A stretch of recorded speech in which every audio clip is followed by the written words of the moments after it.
And thank you from my part as well to all of you for being here and to our fabulous organizing committee for getting us all here. My name is Aiko Holvikivi. I'm assistant professor in gender, peace, and security at the department here. And so a warm welcome to the panel of this afternoon, the first panel of this afternoon, which is titled Humanitarianism, Peace, and Security.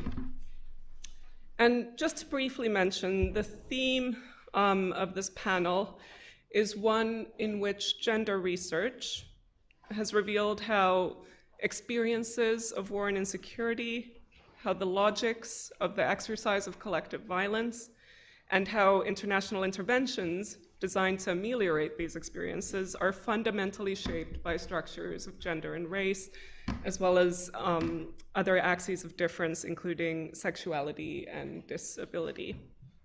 And so the panelists that we have are at the forefront of this work.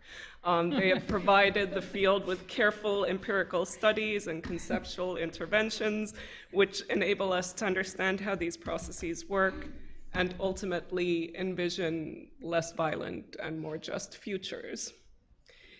And so this is an area which, when you study and engage with, you're often filled with emotions like rage, anguish, despair. And so in stark contrast to this, and perhaps as a source of hope, the panelists that we have fill me with a completely different set of emotions. It's a joy to see them. Here with us are former members and longtime friends of the department. I'm very proud that we're able to host them today, and it's my honor to introduce you to these panels, so a positive set of affects going in. So what we'll do is I'll introduce the panelists, and then they will each have up to 20 minutes to speak, after which we'll open the floor for Q&A. So on my right, Dr. Aisha Ibrahim is a feminist scholar and gender equality and social inclusion advocate based at Fura Bay College, University of Sierra Leone, and serving as Dean for the Faculty of Arts. She's an associate professor at the Institute for Gender Research and Documentation at the University of Sierra Leone. As an academic and a practitioner, Dr. Fofana Ibrahim straddles the divide between policy and practice, both teaching about gender marginality to graduate and undergraduate students, as well as promoting women's empowerment and disability issues in practice. Her current research focus is on gender and artisanal mining, women's access to justice, and women and disability, but she has also worked and published on women's political participation, women in war, and peace building. Professor Toni Haastrup is a professor in the School of Social Sciences at the University of Manchester. A feminist researcher and teacher, she is particularly interested in the ways in which gendered and racial hierarchies reassert themselves in ostensibly emancipatory interventions in global politics. She is especially interested in regional security practices in Africa and in Europe, and the politics of knowledge production. In addition to her scholarly interests, Toni is also interested in the state of the discipline and the profession. On my left, Professor Marsha Henry is a professor at the Mitchell Institute, Queen's University, Belfast, and visiting professor at the LSE Department of Gender Studies. Marsha's research is concerned with the gendered and racialized politics of violence, militarization, global South development, international aid and intervention, and conflict, peace, and security. She's the author of several books, the latest of which is The End of Peacekeeping, Gender, Race, and the Martial Politics of Intervention, published with the University of Pennsylvania Press.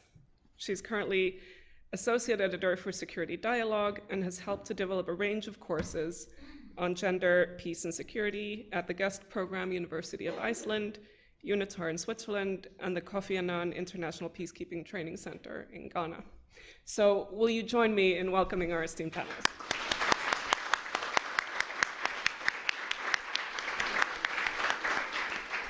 And we'll start off by giving the floor to Dr. Aisha Ibrahim.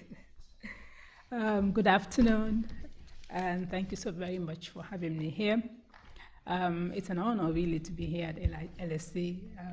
that has contributed for over 30 years of academic work to this our field, and I'm really pleased that I can be invited and that I am here. Thank you. Today I want to talk about a phenomenon that we call night men, night husbands, or night lovers among the disability community. So often when we talk about humanitarianism, peace and security, in the context of Sierra Leone, what often pops up is the brutality and response to our 11-year civil war, the Ebola epidemic that disproportionately affected women because of their gender, and also the mudslide that left hundreds of people homeless and vulnerable. These are all very important experiences of Sierra Leoneans worth studying and theorizing because they're relevant to understanding our history and commitment to peace and security. Today, however, I will deviate from that norm and share insights on a study I am currently conducting on the phenomenon we call night men, night husbands, night lovers in Sierra Leone, and how the women with disability that are the focus of this study believe they are transgressing the hegemony of normalcy. My interest is in looking at Sierra Leone from a post-conflict and post-avalanche of humanitarian support, specifically looking at what all this has meant for the human security of women with disabilities in terms of sexuality and motherhood. The focus is actually on a huge number of women with disability who occupy public spaces as beggars with their children in the streets, on the streets of Freetown. This was a pretty hard study. Well, I'm still conducting the study. It was pretty hard to conduct because, number one, I'm not a member of the disability community. And there's a lot of suspicion about research among that community because they've been exploited over and again. People come in to talk to them. And there's always the expectation of what are you going to do for us? So that's there. And also, it's about talking about sexuality to a group that is consistently being discriminated against in hospitals and clinics because they refuse to be asexual as expected by society. So again, because of the nature of their jobs, I don't know what my voice. So because of the nature of their jobs, I could only meet them at night, late at night, because the whole day they spend moving from place to place, or they're stationed in a very iconic building they call the Cotton Tree, and they're stationed there from morning till late evening, and then they go home. So the only time I could talk to them was late at night. This study has just started, so bear with me. My interest after the war, so I'll go back before, just to contextualize. After the war was declared over in 2002 by President Tijan Ahmed Kabar, there was what we will call an avalanche of humanitarian support for Sierra Leone to rebuild the country. Because of the nature of the war, which included the indiscriminate amputation of limbs, there was an exponential increase in the number of persons with disabilities, and therefore there was a need to provide for these war victims. Humanitarian support for this group of citizens was the provision of wheelchairs and the construction of communes for all categories of persons with disabilities, whether they were war victims, war wounded or not. So human rights were very, very central to post-war reconstruction and opened the space for marginalized groups such as women, persons with disabilities, and youths to claim rights. Irrespective of all the changes, we need to realize that humanitarianism itself is not devoid of its own human security challenges. So during that period, we had a lot of challenges. and in which women were sexually exploited. We had the dollarization of the economy, where foreign troops and humanitarian organizations were spending a lot of dollars and everything went up. So that affected people as well. So irrespective of all of the changes that happen, persons with disability continue to face stigma, discrimination, and women experience intersecting barriers connected with their gender, their impairment type, poverty, where they're located, and the social supports that they need. As we are aware, people are disabled by culture as well as by society. Depending on how difference is perceived and acknowledged, people can be enabled or disabled by those around them. Disabilities are therefore manufactured by society and represented by culture. And this is very distinct in Sierra Leone, where the persons with disability experience certain forms of discrimination.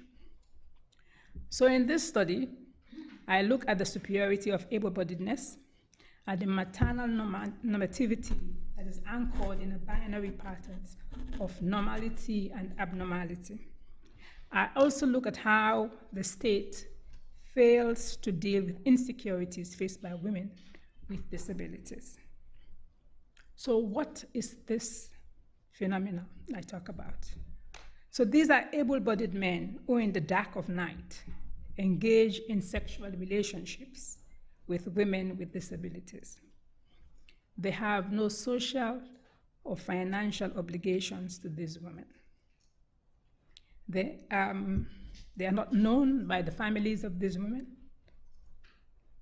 They are not seen in public with these women. And their friends do not know them. Nobody knows them. Only the woman knows this person that she's engaged with. These are often short-term, on and off relationships that end with many becoming pregnant. However, what can be seen or considered a clearly exploitative relationship is not necessarily seen as such by some of the women I have interviewed. For some of these women, having a man who finds them sexually attractive dispels the myth that they are abnormal, a sexual unbroken object that need to be fixed. They do not want to be seen from a deficit viewpoint. So many claim they choose to be pregnant from such encounters because they need children who can help push their wheelchairs as well as help with household chores.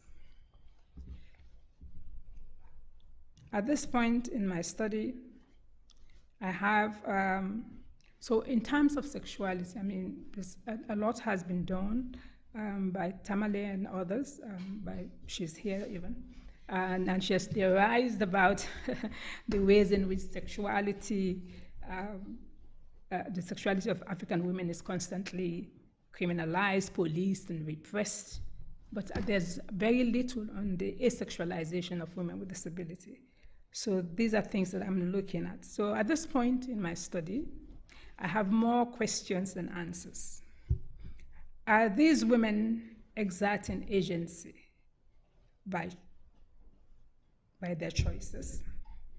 By being in the public view with their children in tow, are they presenting a counter-narrative on the hegemony of normalcy? Are they challenging a material normative in which motherhood is often associated with youthfulness, able-bodiedness, and married to the father of one's children? In the patriarchy, as we know, women with disabilities are exempted from motherhood, and mainly because they are viewed as recipients of care rather than as mothers who can give care. Thus, by having children, are these women placing themselves within the discourse of motherhood and negotiating their identities as carers and not cared for?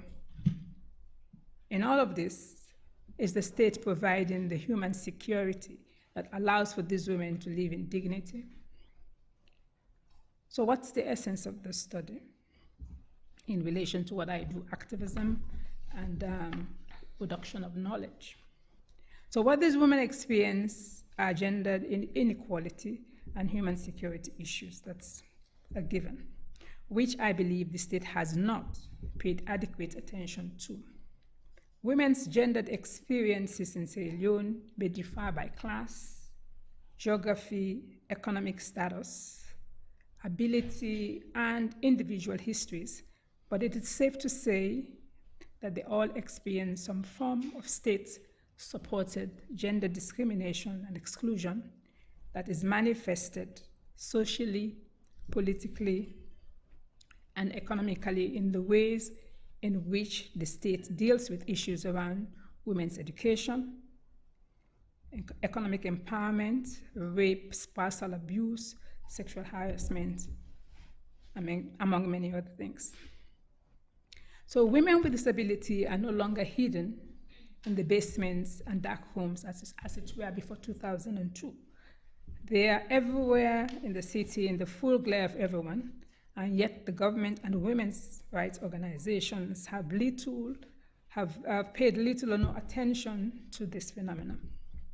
The men who impregnate these women are not forced to pay child support, probably because the women do not name them, knowing fully well that there are no systems in place for them to seek justice. For a country that claims to be investing heavily on human capital development, what will happen to these children who spend more time outside of school pushing the wheelchairs of their mothers? This is all happening in a country which in the recent past has seen vulnerable children forced to become child soldiers. In essence, our history should make us more concerned about human security, recognizing that the objective of human security is to safeguard the vital core of all human lives from critical pervasive threats in a way that is consistent with long-term human fulfillment. This is because human security is a condition that results from an effective political, economic, social, cultural, and natural environment, but subsequent government, post-war, and are yet able to provide for citizens in Sierra Leone. Recently, we passed the states passed a law. It's called the Gender Equality and Women's Empowerment Act. So we have been praised a lot for passing that act all over, but there are lots of problems with that act.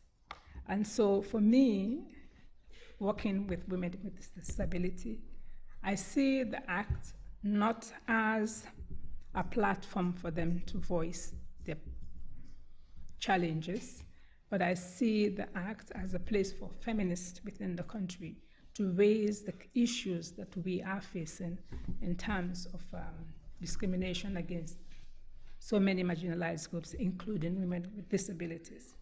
So I think I'll stop there for now, and I'll wait for the questions. Thank you.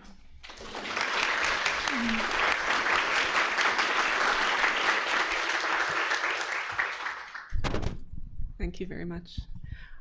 Professor Toni Haastrup. Thanks. Thank you, everyone, for being here. I'm wondering why I was invited, and I realized when I walked in this morning that I have a lot of friends in the gender department, formerly Gender Institute, so thank you for having me here.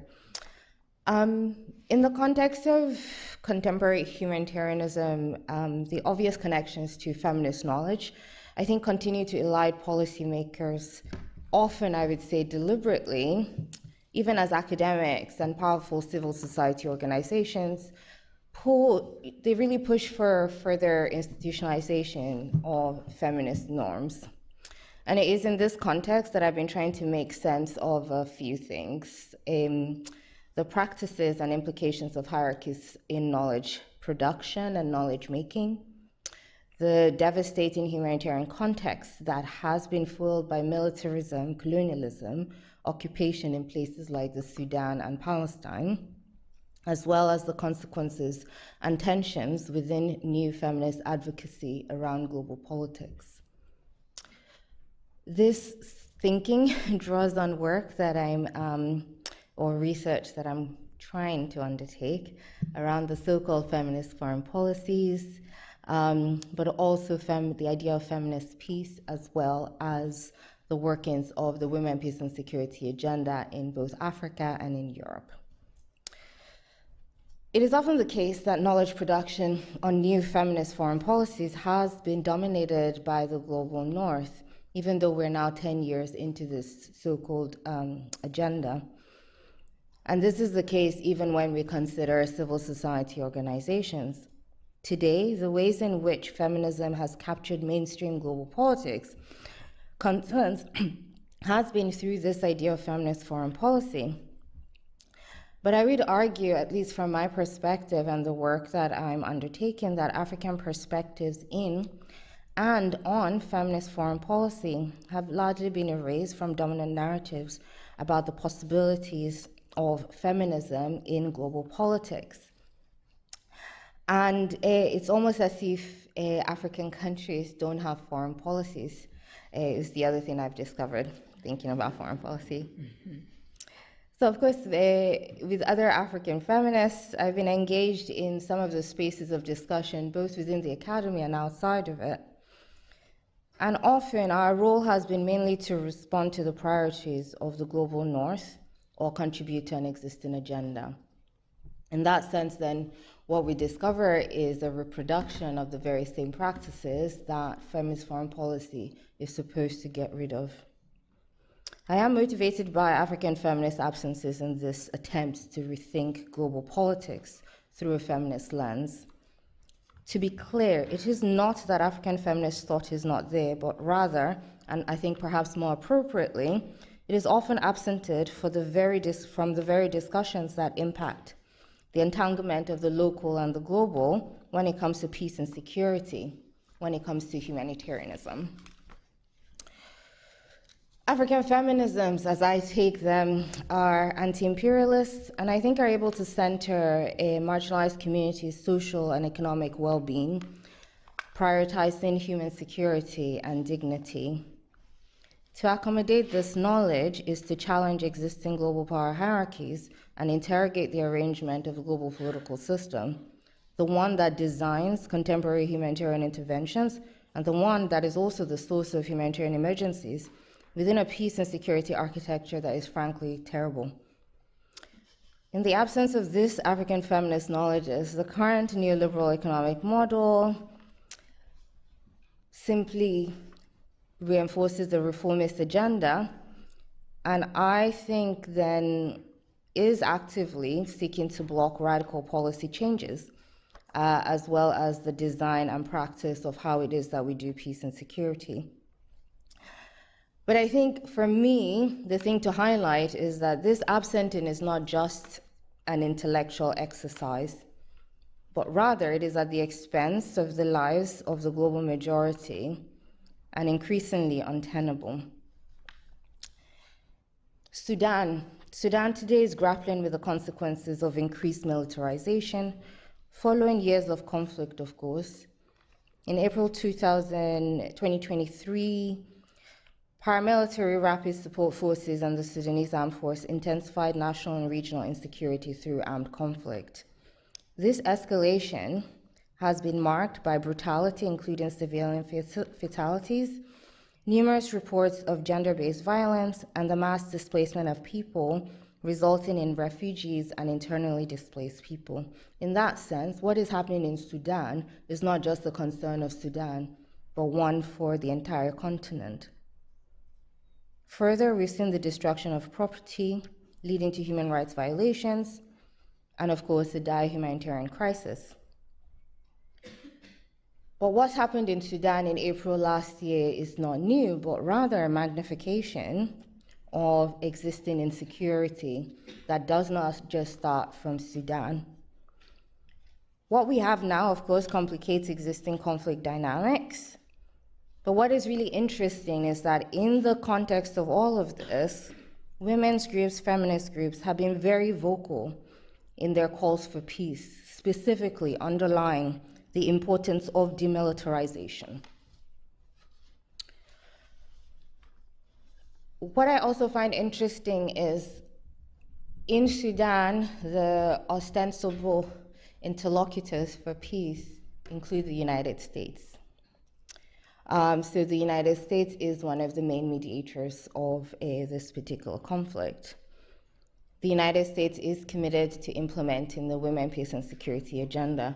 And indeed, Sudan has one that clearly articulates its vision of peace, but one that is not a consideration in any of the roadmaps that have been proposed so far.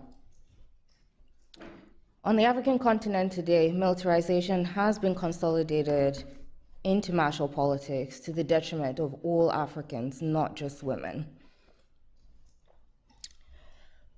It is my argument that African feminist vision of security, as espoused by the feminist movements on the continent, focus on prioritizing peace and coexistence as the first alternative and a necessity to attaining democracy.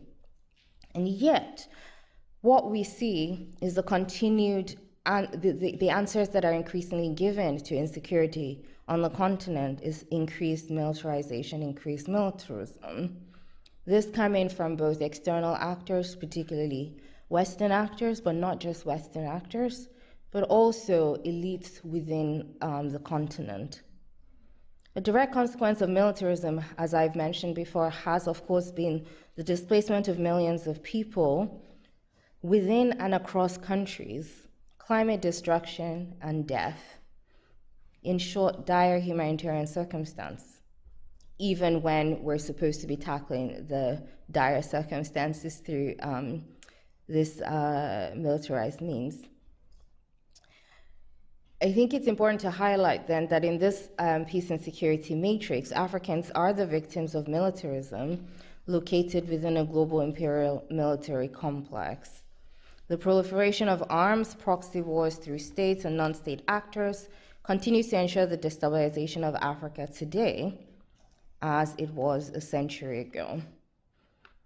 Now, military bases continue to proliferate, whether it's from the United States, the United Kingdom, or indeed Russia, and military power continues to kill the bodies, but also the aspirations of African people. Globally, what we see, however, is the escalation of armaments. And often, we want the discussions to be confined to the spaces where there are clear growth in armaments. And here is what I say: what is happening in Palestine is very much linked to what is happening in Sudan, in Somalia, in Cameroon today. In the DRC, in the Mandera Triangle, the climate crisis continues to be one of the central bases of humanitarian crises. From Africa to the Americas, the global majority have long articulated the role that colonialism has played in driving the global climate crisis. This global majority is often left landless and denied the tools to adapt, often in the name of development, even feminist development. These colonial legacies and coloniality are still determining the scope of climate action, with the worst polluters still being consistently complicit and resisting proposals for radical shifts that could significantly turn the tide. So what we see then is a lot of times the feminist interventions that we've seen in the last decade still wants to often perpetuate the current neoliberal economic model that is at the heart of the climate crisis and various humanitarian emergencies, particularly when this model relies on extractivism and patriarchal structures, including white supremacy, that continues to be harmful to the global majority. Meanwhile, it is the case that liberals and feminists of the global north claim to care about deaths at sea without options for challenging pastoral migration regimes of the global north, which is increasingly globalized. Migration policies are literally killing us. Millions are forced to endure war, oppression, economic hardship, environmental crisis, and land dispossession. Thousands are dying at borders, deserts, and in the sea. Yet, again, we've had feminist foreign policy for 10 years. And more countries are adopting or stating their intention to adopt it. What is interesting is a lot of civil society across a range of country contexts advocate for feminist foreign policy. On the face of it, feminist foreign policy suggests a normative shift in foreign policy understanding and practice in a way that it's prioritized, or it's said to prioritize feminist principles, women's rights, gender equality, and the activities of states, particularly outside of their borders. A lot of feminist foreign policy states tend to rely on myths and internal identity claims about their feminism to justify why they want to have feminist foreign policy. Of course, there is no singular feminist foreign policy because, again, relying on those divergent internal identities. But often, this understanding of the feminism that goes into feminist foreign policy, to my mind, converges in their exclusion of the African context, and in particular, African feminisms. The policy frameworks and interventions that dominate this new feminist venture into spaces of humanitarianism, peace, and security, but they've been unwilling to and unable, in my mind, to prioritize dismantling of the impact of colonial borders. These interventions, therefore, cannot work for Nigerians, Palestinians, Syrians, or Afghans. It cannot work for those communities because they cannot thrive within the system as it currently exists, even if, for example, they temporarily work for Ukrainians. The refusal to admit what necessitates cooperation between, for example, African countries, but also beyond, with so-called development donors, is a result of the existing global racialized and very gendered hierarchies within the international system. And so feminist foreign policy interventions as they're proposed now can afford, for example, to expand programming on gender equality. But in the end, it simply reproduces inequalities and peace remains elusive. So the cycle of cosmetic aid and humanitarian foreign policies, which are facilitated, by the way, by forever death traps, I think make recent global feminist interventions, particularly in policymaking, complicit in the cycle of harms and the continued legacies of historical injustices. So someone talked about joy earlier. I realize I've been a bit of a Debbie Downer so far. But on a panel last week, Margot Okazawa-Ray asked of us all, who must we become to live in the utopia we're going to create? Think not what are we willing to die for, but what are we willing to live for every day? She further asked us, what are the values you're willing to live for? And my answer to that is rests in African feminism still.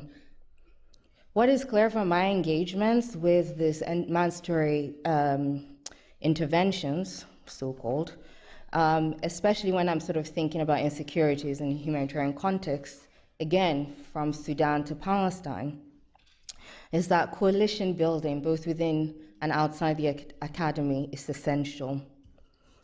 And I've tried to model this practice, I think, in some of my current engagements. So going beyond sort of interviewing people and your usual participant observations to co-creating something.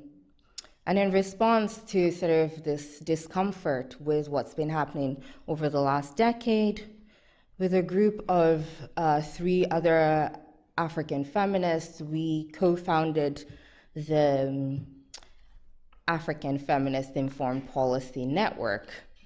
So we decided on a refusal to replicate this idea of feminist foreign policy. At the same time, we realized very quickly that we could not engage with this thing that states were calling feminist foreign policy, not only because they were using it to sort of reproduce certain harms, but also because they were advocating for it to be modeled around the world, including on the African continent. In this model of coalition building, centering the lives and livelihoods of the most marginalized is central, I think, to what we aim to achieve. So on the one hand, we reject feminist foreign policy as an oxymoron anyway. The state system is one that cannot deliver liberation, but at the same time, we say that there is still something in feminism that is based on the knowledge and practice of African feminists that can inform the ways in which we might want to go about changing the world around us. So that thing that we want to live for. And I'm going to end now by saying that I think often there's a sense or a feeling that that alternative world, that world that we should want to build to live for, can only happen outside of the academy.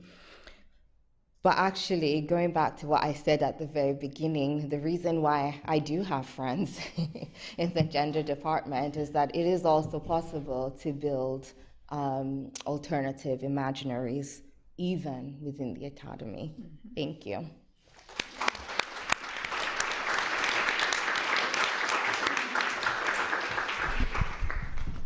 Thank you so much. That's me. I'm just trying. Maybe push the table. It's a very sensitive mic. Professor Marsha Henry. Thank you so much. I mean, just a side note before I start, but it's so funny that you brought that up, Toni, because this panel is like, invoking all these kinds of issues. I mean, around friendship, around feminist friendships, because, Aiko has written on feminist friendships. Toni and I often text each other, but we're also like, every time I'm invited to something, it will be because Toni recommended you, and then Toni sends me a text message saying, did you recommend me for this event? Because I'm busy on this, and I'm doing your book talk on this day. Why would you recommend me for this event? And for several years, people have been saying, do you not know Aisha? Do you not know Aisha? Have you not met Aisha? You've got to, meet Aisha and learn from her. So I'm so excited by this panel because it's like, bringing all these sort of feminist themes together.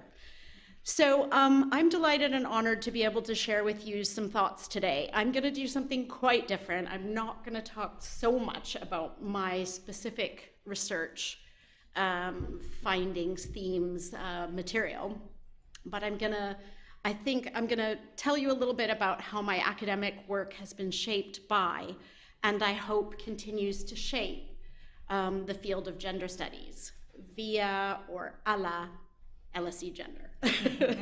Okay, so I joined LSE in 2009 as a lecturer in gender development and globalization. And during my time at LSE, I worked with colleagues in the department and beyond, incorporating my own critical insights on humanitarianism, peace, and security into the curriculum, and pursuing research that reflected my own and our collective commitments to interdisciplinary approaches, transnational solidarities, intersectional analyses, and decolonial politics. And I want to share these reflections about the importance of gender studies and feminist theories to humanitarianism, peace and security, teaching, practice, and research.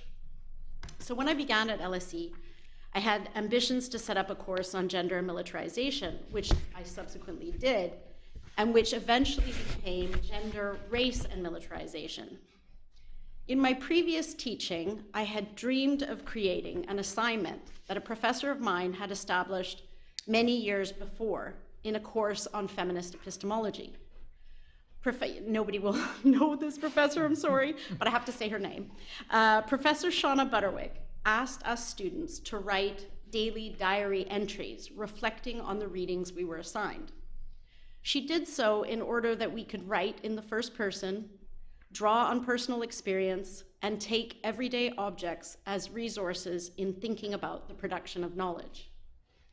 The importance of scholarship, such as that of Liz Stanley and Sue Wise in the undercited edited collection Beyond Methodology, for example, influenced the creation of this task when it was assigned to me many years ago. And when, in 2010, I set it as a formative assignment for students taking my course. I wanted to enable students, I wanted to empower students to see themselves as positioned in society, the classroom, and the university as an institution of learning and critical thinking. I also wanted students to understand this positioning as contingent, discursive, and political. That is, to see themselves as contesting and creating knowledge about gender and militarization as they engaged in analyzing this broad topic from somewhere. This also chimed well with the first reading that I assigned, Cynthia Enlow's opening chapter of Maneuvers, titled, How Do They Militarize a Can of Soup? In this chapter, Enlow brings an ordinary can of soup, although it's not ordinary at all because it's Star Wars themed, to our attention to demonstrate how household items can become advertising vectors for normalizing militarism. That is, the ideology of the martial as natural, good, and necessary. Importantly, Enlow points to how this is done in and around military institutions, centering her analysis on spaces such as the domestic sphere, often neglected by those studying conflict, war, and the military. Professor Butterwick first introduced me to feminist theories of epistemology and methodology through the work of Black and Indigenous feminists, including readings in her course on standpoint, intersectionality, the politics of location, and reflexivity. I took these feminist ideas and set out to create a course where students could read feminist scholarship that did not purport to uphold notions of objectivity or neutrality, especially in the context of conflict, war, and violence. And this fit well with one of the second readings that I asked, or that I used to set for students, which was Carol Cohn's 1987 article, Sex and Death in the Rational World of Defense Intellectuals. This article pays homage to feminist epistemology by examining how partial US scientists and defense intellectuals working to build nuclear weapons are, how their discourse is characterized by patriarchal language, and how they attempt to position themselves as father figures in relation to the bomb. Cohen writes in that article that while she conducted participant observation with this group of intellectuals, she found herself sympathizing with these men and even seduced by the power they held within their unique and exceptional organizational setting. After several years of teaching on the course and continuing influence by Black and decolonial feminists, I began to think about how I could reorient the readings in the course to enable students to pay attention to inequalities and geopolitics in relation to humanitarianism, peace, and security. I began to restructure the course, putting more Black studies and global South scholarship in as the key readings. One of these readings, which also reflected some of my own research interests on masculinity, was Johnny Jones's Black Radical Masculinities in American Warfare, Reconfiguring Resistance in the Body of Muhammad Ali Towards Exile, from 2018. While still global North and specifically US focused, the reading provided a critical race theory starting point to analyzing national militaries and the kinds of loyalties and labor they demand from male soldiers. It was also an opportunity for me to show students a picture of Muhammad Ali when he visited LSE in 1971. And what I didn't know about Ali was that his views, as espoused in his speech, were generally resisted by the audience. He advocated for racial segregation and separation, a form of apartheid, according to reports from people who attended his talk. The 1970s LSE faculty and students disagreed with his position, and it was perhaps this vociferous disagreement that may have had an influence on Ali and some of the views he espoused later in his life as he moved away from this separationist perspective.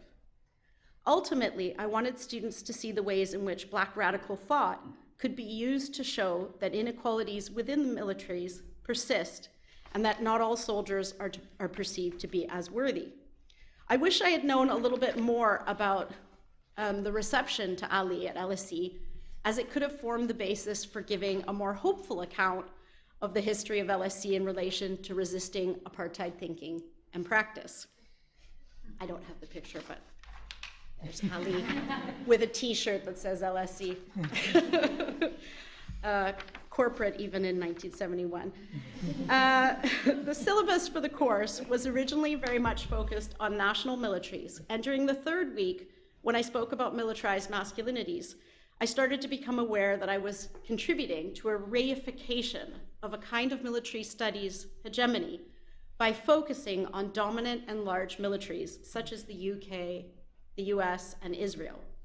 Partly because of military sociology and its interest in these militaries, I began searching for work that engaged intersectionality, searching for studies of women of color in national militaries and their experiences of marginality, or, as Catherine C. Scott has suggested, the affective reasons why some minoritized individuals join militaries, despite the overwhelming evidence of their likely exclusion and or harm from those very institutions.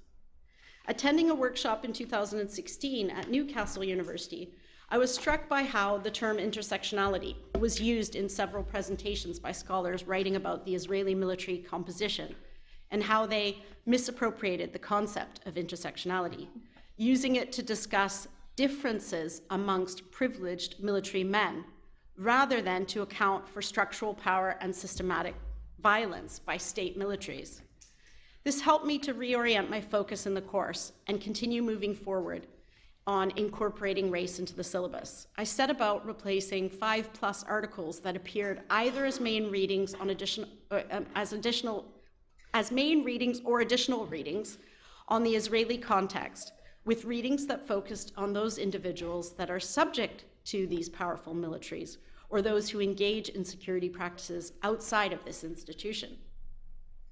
I replaced most of this work with peer-reviewed journal articles by Professors Reima Hamami and Nadira Shalhoub-Kevorkian, examining how the dehumanizing and racial project of occupation of the Israeli military was unsurprisingly gendered too. I am struck by how, just a few years ago, by assigning these readings on the course, there were discussions, there were accusations of anti-Semitism, that the articles themselves were anti-Semitic because they criticized Israel and Zionist ideologies. In this way, I'm reminded again of how knowledge production is ongoing, contingent, and contested, that feminist theories are not always embraced or taken up in the classroom in seamless ways. Here, I used feminist theories and ideas of standpoint, experiences of marginality, coloniality of gender, and intersectionality to demonstrate that accounts of humanitarianism, peace, and security that do not account for power have no place in the classroom. Other work influenced the feminist directions I took in research and practice. In 2015, I helped establish the Center for Women, Peace, and Security at LSE in collaboration with my colleague Christine Chinkin. We went about trying to situate a feminist academic center. It was a constant and tricky negotiation. We needed to satisfy funders that we were spending money on tangible research outputs and try to obtain further funding while we continued to develop our own feminist ethics to activists and practitioners in the field of women, peace, and security. A scheme that I helped bring to fruition is one that was highly influenced by the feminist and gender theories that I had been reading and assigning within my classes. To return to the idea of acknowledging global inequalities and the global color line as it pertains to feminist knowledge production enabled me to establish an activist in residence funding program. At the center, we sought applications from activists and practitioners working as women's rights defenders, for example, in a variety of conflict and post-conflict contexts. This was developed along with colleagues to try to provide epistemic reprieve, epistemic space for those activists wanting to write and share their experiences with other feminist activists and academics, as well as policymakers and diaspora communities.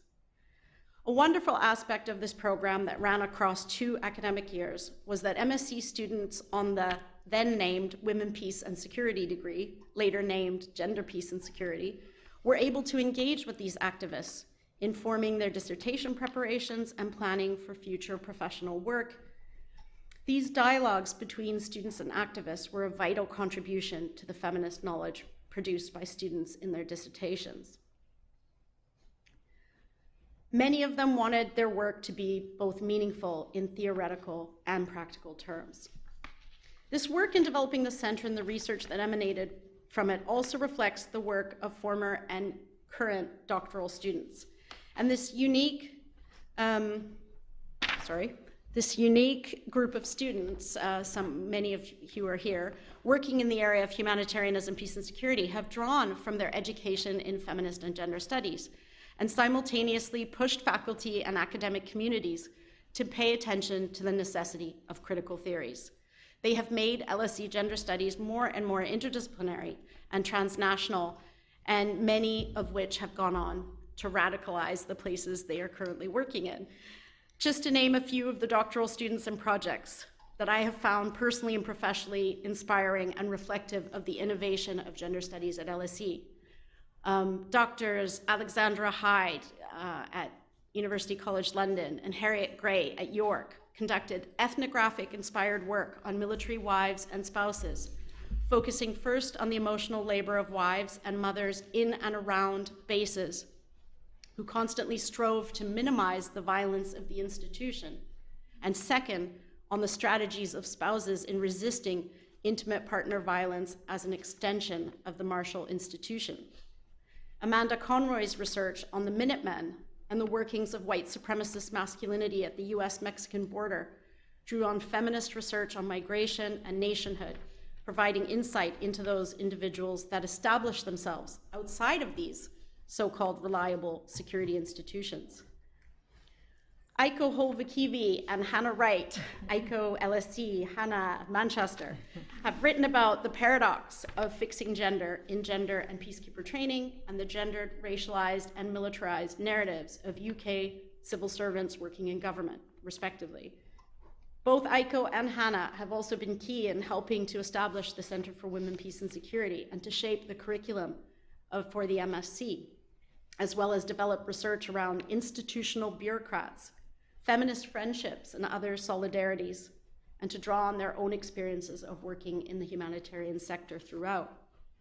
Niharika Pandit at Queen Mary has produced work that reminds us that martial politics has its roots in the formation of nations and states in settler contexts, and that drawing on the frameworks of Palestinian scholars can help us to build solidarities and comparisons across different contexts. She is now drawing on her own work of her own patchwork ethnographic approach in her teaching and research. And Claire Wilmot, researching how violence against women is written about and argued across justice settings in Nigeria and Canada, draws on theories of the affect and the human. Lizzie Hobbs, where are you? Somewhere. Lizzie Hobbs's work on migration and bordering captures the enduring and Orientalist narratives which infantilize and vilify migrants and refugees in the UK. Florence Waller-Carr's PhD research attempts to rewrite histories of women, peace, and security by looking at, please, if I'm doing it wrong, just object. tells you how many reference letters I have to write. By looking at, I mean, it's good. It's a good problem to have, writing a lot of reference letters. Narratives of NGOs and grassroots organizations can be eclipsed when women, peace, and security becomes the purview of powerful institutions such as the UN. Ainura Akbas' forthcoming thesis on Bosnian women's veterans' accounts of inclusion and exclusion from militaries and national histories is set to demonstrate once again the paradox and ambivalence that those working inside militaries face, and how representing these stories of humanitarianism, peace, and security have to be unpacked carefully, revealing all the many layers and sides. And interdisciplinary, intersectional, and transnational education is one that enables these brilliant works to be produced. How do you research and teach about gender, conflict, security, and peace in ethical ways? Listening to Claire earlier has revealed that one of the challenges of researching and teaching about grief, affect, and memory involves learning to listen to not only narratives and accounts of joy, but stories filled with pain and suffering. This is where I wish I could have done more, to teach slowly and ethically with and for those disproportionately affected by war, conflict, and violence. To carefully craft a syllabus or a research project that can fully acknowledge pain and suffering, as well as Anjali has spoken about, reminds us, sorry, I don't have page numbers. All my PhD students are just like getting really angry because I always write page numbers. To carefully craft a syllabus or a research project that can fully acknowledge pain and suffering, as well as Anjali reminds us of joy, of pleasure, and of flourishing. But in 30 years at LSE, of which I was half of part of this generous, generative, gentle giant of gender studies, I think that should go on a t-shirt. I wish that this small archival gift that I present goes some way in shaping the beyond in ways that promote justice, freedom, and repair.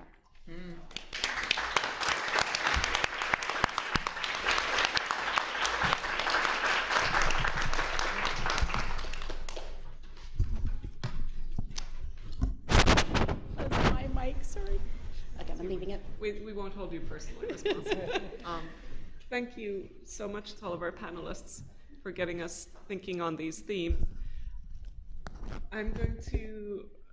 I have a big mean question, but let's open the floor and see. I'll prioritize others' questions first.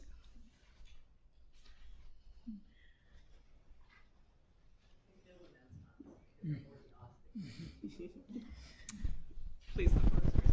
Thank you so much. I learned an enormous amount. Security is not an area I know very much about. So my questions may be a bit vulgar in the best sense of the word. And my first question is for Toni. I really liked your sort of cautionary tale about feminist foreign policy, which I had no idea was a field, and of course it sounds like it's dodgy at best. So, so my question is, again, I see the point you're making. My colleague is Mark Massoud, who works on Sudan, and we've been talking a lot about Sudan on our campus.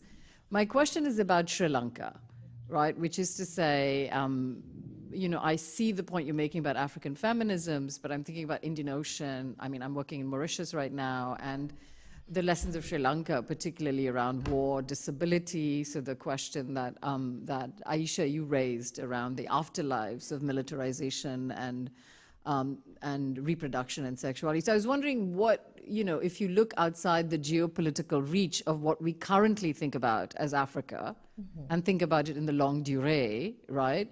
Would that in some ways, be helpful? Because you're making points about the kind of recurrence of colonial forms, the geopolitics of arrangements, etc. So I was just curious, again, knowing absolutely nothing about the fields you traverse, but because we have been talking about those questions. And my second question, and please feel free to answer none, is for Marsha. Thank you for that genealogy of archival arrival.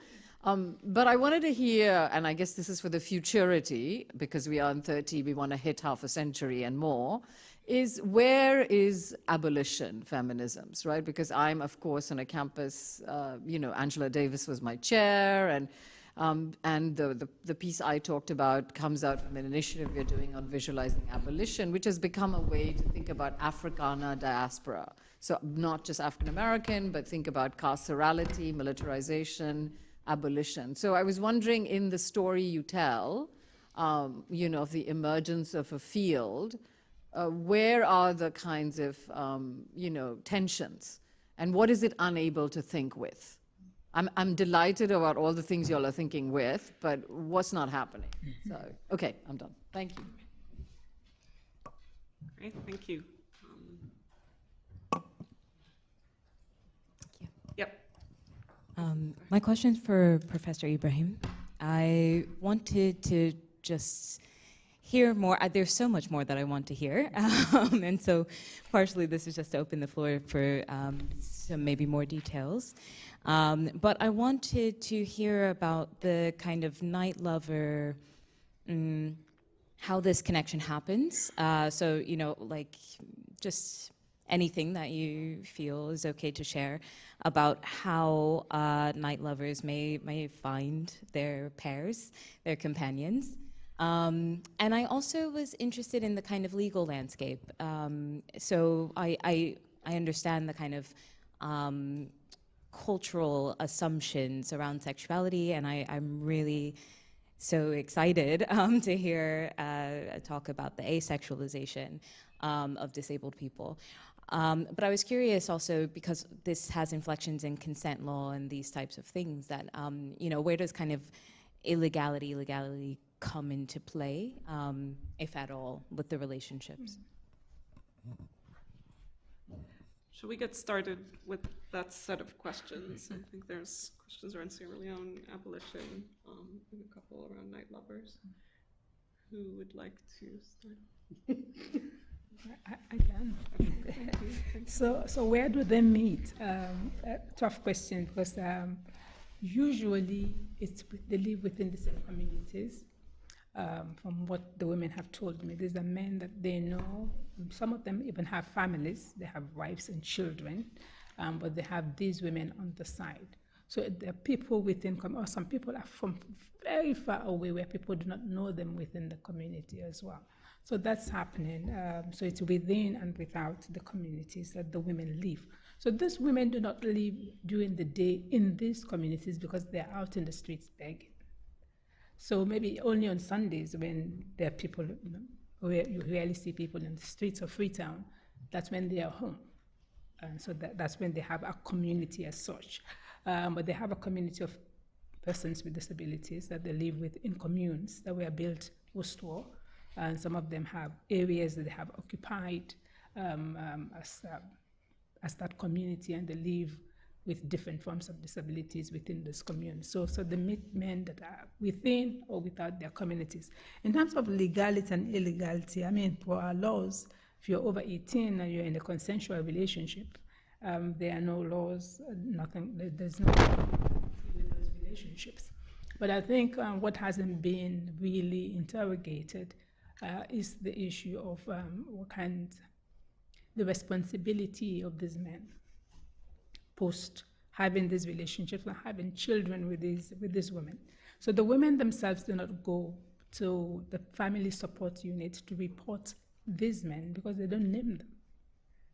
It's a secret between two people, they don't name them. So how do you go demand for support within this? But I think if NGOs, feminist organizations, some gender equality organizations really pay some attention to this, issues around legality can come up, because it's at that point that women begin to realize that they're being exploited in one way or the other. Because there are cases where even the money that they make, they give to these men, so they stay in the relationship. So yeah, basically that's what's happening. Yeah. I can go. Yeah. Thanks, Toni. Right. Thank you so much for your question. I realize sometimes that we're speaking in bubbles of feminist foreign policy and women, peace, and security. So that was a really good question. But thinking about it, I mean, I guess for me, obviously, the focus of my work has sort of led me to the ways in which I'm thinking about what feminisms hold the most purchase.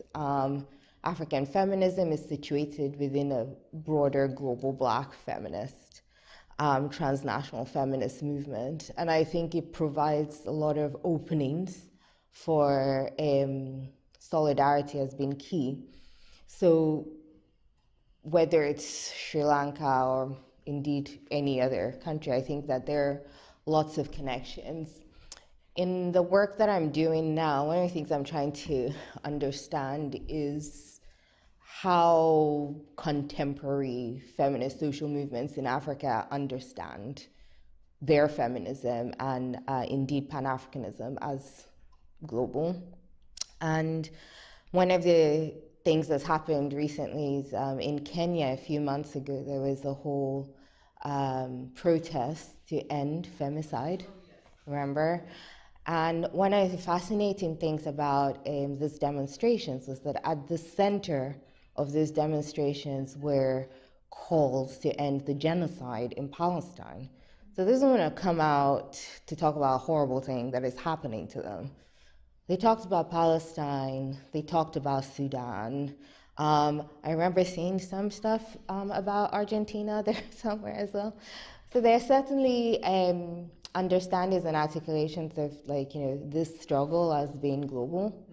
And I feel like for me anyway, that's the entry point to start interrogating, because by and large, when you sort of think about foreign policy, even when you remove it, the feminist bit, it's quite isolating, right? It's one country's approach to either another country or a specific institution. But thinking beyond and outside of what it is that the state can do, I think, is a pathway to liberation, and perhaps the segue to Marsha's question around abolition helps us think about abolishing the structures that we take for granted, which are actually quite harmful, and yet the alternatives that were being presented so far actually only replicate them, whether it's here in Europe, in Africa, in Asia, or in the Pacific. Thank you. Thanks. I feel like there's like a good cop, bad cop, except the other way around. Bad cop, good cop. Kind of a duality here. I mean, obviously I told a very, I as part of the exercise that I was outlining many years ago that my Professor Butterick, asked me to engage in, part of that course on epistemology, we had to bring in like photographs that we chose from our family, friends, whatever, and then sort of tell accounts around them. And afterwards, I remember that one of the tutors said, well, that was a very safe story that you told, a very kind of secure story about your friends or your family or whoever was in the photographs in the story you told it. So I think I told a very particular version, or I gave you a very particular archival gift, the one that I would like to give, and I'm hoping others would like to receive. But so I think you're right. I mean, I could tell you lots of horror stories of LSD if you want. No, that's for afterwards. No, I'm just kidding. I'm not going to tell those. No, I'm sorry. I'm teasing. Okay, no. So I just want to say it's a very specific and tailored narrative that I wanted to give, but I wanted to give it also as as I've already said in previous talks, and as a kind of citational debt, really, about honoring that debt, that feminist debt but mainly to students, I think, in this case, because I've already given it to faculty, and I think they're full enough of praise. So in relation to Africana feminisms and abolition feminisms, I'm not avoiding answering those two massive questions.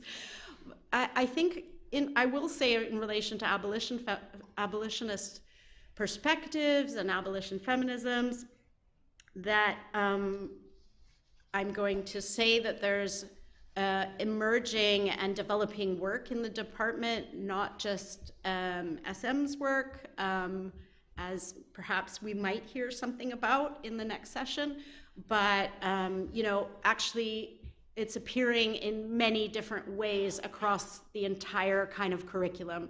So that's not specifically what you're asking for, is evidence, as we already talked about Shireen's comments earlier. But I think those anti-carceral and abolitionist feminist perspectives are so present in the everyday work that we're actually doing in research, in the curriculum, in relation to the kinds of solidarities that we're building with other academic departments, institutions, as well as activist practitioners and communities directly affected by war. So I would say, and I'm going to be generous on that as well, I think there's lots of work we could do. And if a course like gender, race, and militarization were to, you know, be developed or something akin to that, it would have to have much more abolitionist work on the curriculum, definitely. Like, that's no longer optional or an accessory to the core of the curriculum. And in fact, the core of the curriculum will no doubt, wherever it is, no doubt have a significant account of the imperial foundations of policing more broadly, such as the work of Julian Go and other people, you know, that I'm sure you know. And just to link that with Africana feminisms, I would just say that one of the things that I've drawn on, and I think other scholars in the department and elsewhere have been drawing on, is sort of combinations of Africana feminist perspectives, Afro-pessimist perspectives, looking at Pan-African theories, and trying to draw in different, you know, and if you think about a lot of the work that Sumi's been doing on conceptual, I can't speak anymore, I'm gonna need to go off the stage soon. Conceptual diversity and vernacular rights. There's like a whole decentering of where we go to look for feminist theorizing. It's not intersectionality. It's not, you know, not anymore. There's a lot of work that I think is actually in the work of all of the writers and researchers that are in the department and the publications that are coming out. But also, I think it's just that, you know, again, I have given a very particular account, but I think that all of that work is there. I mean,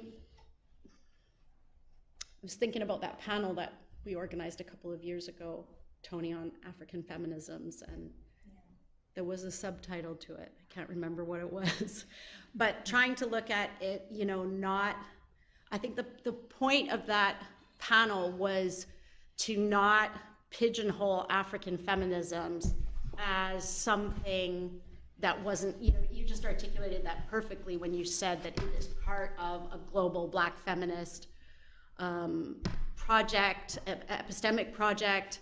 It's already been building solidarity connections for many, many years. So it's not something new. So I think that was part of us organizing that panel, was to sort of say, look at this work that's already been taking place, and how does it relate to, you know, the various kinds of fields. Okay, I'm gonna stop talking now. Yeah. Do we have another round of questions?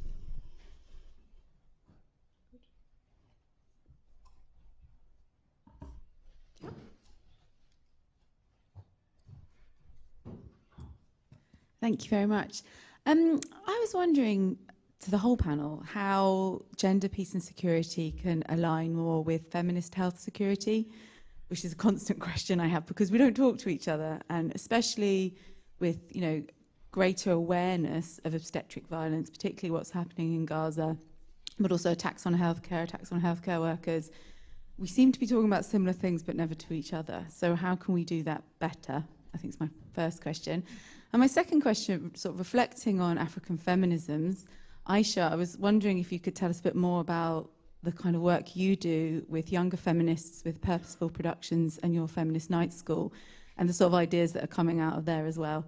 That'd be really great. And maybe, Toni, you know, is Paul Kagame a feminist? Because he outplays everyone. I was only doing that for your facial reaction. Thank you very much. Thank you. Yes, I see a hand in the back. Let's take these.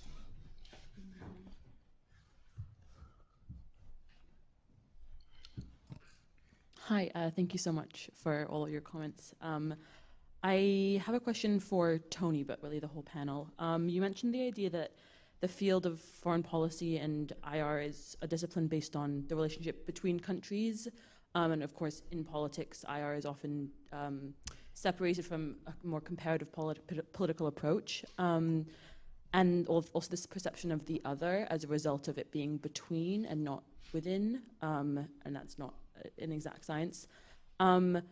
My understanding is also that it's a very rules-based discipline and, of course, very colonial. Could you speak a little more to how we break down these entrenched ideas and rules that seem to sort of create the space, and also the role of this idea of an other within the discipline? Thank you so much.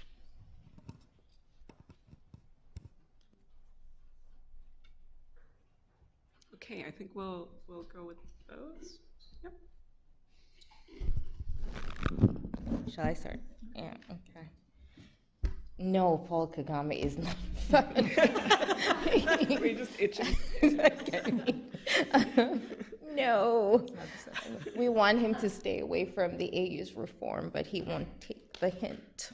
But to your more important question, I've been thinking about this a lot. So, you know, in the Women, Peace and Security agenda, the one pillar that we seem almost uncomfortable talking about is relief and recovery. And I mean that in terms of knowledge production and so in terms of the scholarship that we have out there.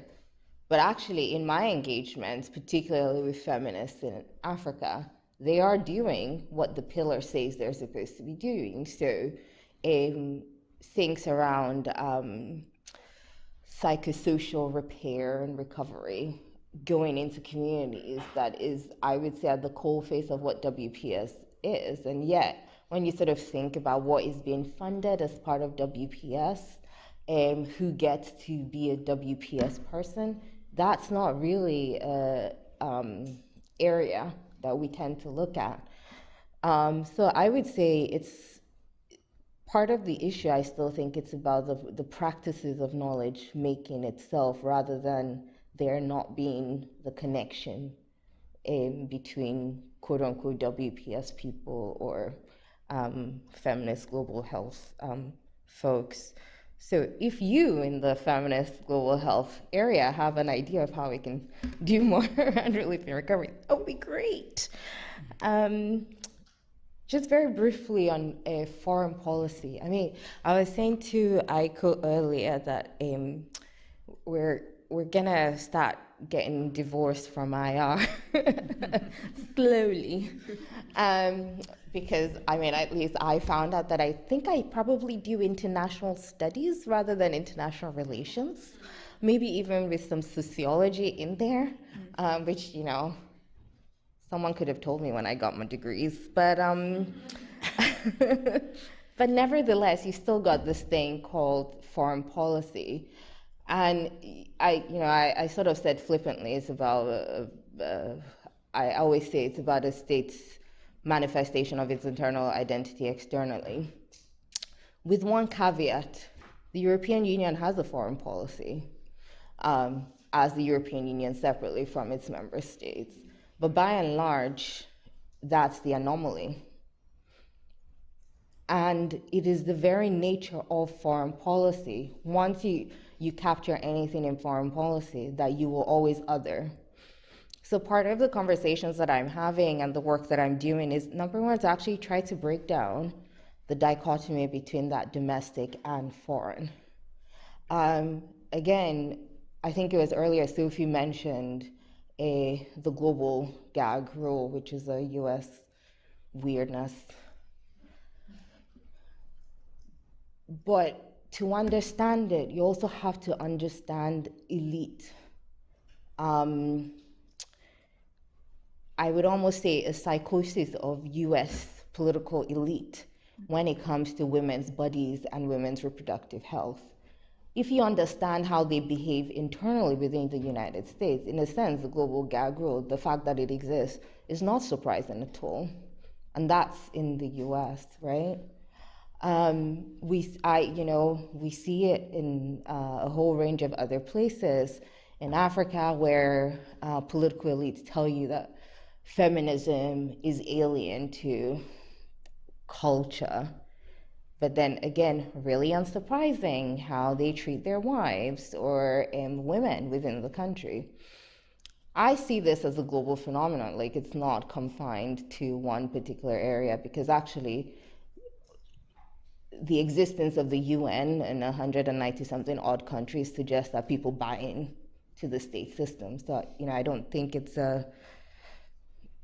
it's predominant in one region or another. But I think potentially a start is that we need to challenge the idea that something is foreign policy, but one thing is domestic policy. If we want change and we think that, feminist alternatives offer that, potentially through policy, then we can also think about feminist-informed XXX, thinking about it as a process rather than as a simple endpoint, which is another challenge. But yes, the short answer to your question is, as long as foreign policy exists as something that is precious about itself as distinct, then I don't think that we can really challenge the problem of othering. Go ahead. No, I'm not going to talk about. I'm just going to answer Sophie's question about the feminist night school. So it's interesting that you're talking about African feminisms and the abolitionists. So what happens? This course is curated by a feminist organization that's called Purposeful in Sierra Leone. I think it's the first that claims that title as a feminist organization in the country. And it brings together young women that are trying to understand where they are within the feminist space globally and within the country itself. So for me, I try to expose them to writings from all the feminists, African feminists specifically, so they'll get to understand that the myth that feminism is a Western concept. It's not, of course, and you can see the history and the struggles of African feminists, and so I expose them to those kinds of work. And global feminism, they also exposed to, if you remember, Sophie, you came to my class, and we had a good time, and Sophie talked about global health, global health feminism, and that was an eye-opener for the class because, these are people that work either in health, in women's empowerment, and so on and so forth. But the things that Sophie talked about in terms of global feminism, in terms of health, global health, they're not things they're exposed to on a daily basis. So that's what I try to do. If you're in town, I'll call you, please come talk to my class, and so on and so forth. And then I have people that are experts come talk to them as well. And I present them with the materials and we talk about these issues. So something like we talk about FGM from a Sierra Leonean perspective, whether you want to call, why would you call it FGM? Why would you call it FGC? What are the discourses? What are the Western discourses on this? And what are our own? How do we see this? And so these kinds of discussions that talks about, so it's about marriage in Sierra Leone. What does it mean to be married? When you go to rent a place and they said, bring a man along with you. That's still happening. It's hard to believe, but it's happening in Sierra Leone. A single woman goes to rent a place, they say bring a guy. We cannot rent to a single person. So these kinds of discriminations are things that we look at and from a feminist perspective and try to really deconstruct, just interrogate them deeper. So that's what we do. Closing thoughts? Yeah. In 3 minutes? Yeah, I can say something briefly about the lack of potential dialogue between people doing stuff on gender, health and security, or gender, health and peace, and the larger projects, I guess, of GPS and WPS. I mean, one of the inhibitors is probably similar to the kind of barriers that feminist science studies faced, which was really that there was this expectation that people had deep scientific knowledge and were able to reflect those scientific narratives. And so there was a reluctance, I think, people to take on that. And I think that is sometimes the case. But then I think that, you know, others are right that this work is going on in different pockets. Perhaps IR is not, I say, as not being in IR, but also being in IR. That, you know, sometimes there is a very disciplinary focus on where to look for that work. And I'm surprised that after, you know, all this time that sometimes even feminist scholars in particular fields do not look to anthropology, for example, or to look to, you know, some of the fields that we've been talking about today, you know, like especially when we think about the kind of work, for example, that Tracy was talking about earlier, which is, you know, so what's happening domestically is always, again, Toni's pointed this out, and I think, like, you know, the ability, I think Aisha's comments about how you can do a deep analysis and breakdown and unpacking from the position of the everyday is testament to why we should not be, you know, I think why we should not see medical related or health related issues as somehow beyond our purview because we don't have the qualifications. I mean, frankly, that's surprising because IR really speaks on issues that they have no business speaking on most of the time. But, you know, well, we all do, right? Like in all the disciplines. So I'm not sure if everyone's as hesitant to engage in that. I'm sure we could find a couple of people at the next International Studies Association who would gladly take on that. Yeah, I think that's right. Thank you. I think we'll close on your defense of interdisciplinarity and feminist inquiry. Yeah. Great. Will you join me in thanking our panel?